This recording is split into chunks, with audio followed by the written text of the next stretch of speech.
Trečia pakopa, kas tai yra? Dažnai sulaukiu klausimo, kas tai yra trečia pakopa.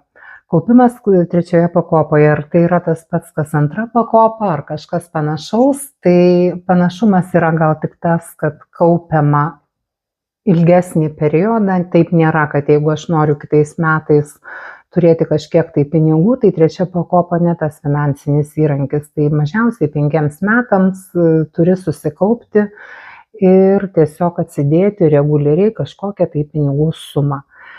Iš trečios pakopos pinigus galima išsiimti kada nori, reiškia 5 bendrovės Lietuvoje turi teisę kaupti mums pinigus trečioje pakopoje, tai tarp tų bendrovių savo pinigus galima nešiotis, pasirinkti savo labiausiai tinkančią ir patinkančią, rinktis rekomenduoju tą, kuri generuoja geriausią grąžą.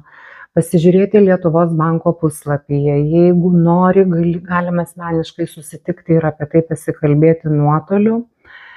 Taip, ką dar galėčiau pasakyti apie trečią pakopą? Tai yra visiškai savanoriškas kaupimas, nėra jokių prievolių. Turi 100 eurų, įsidedi 100, turi 1000, įsidedi 1000, turi 3 eurus, įsidedi 3 eurus.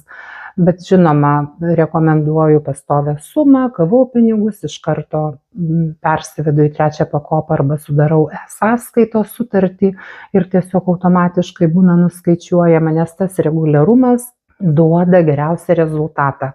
Na ir dar tiems, kurie bijo tų rinkų svyravimų, nežino, kaip čia investuoti, tai trečia pakopa yra puikus įrankis, nes nereikia nieko galvoti, nereikia tau stebėti ten, kas krenta, kur kyla, tai už tave padaro fondų valdytojai. Tai žodžiu, visai neblogas įrankis pradedantiesiems arba tiems, kurie bijo iš karto nerti į platesnius investavimo vandenis.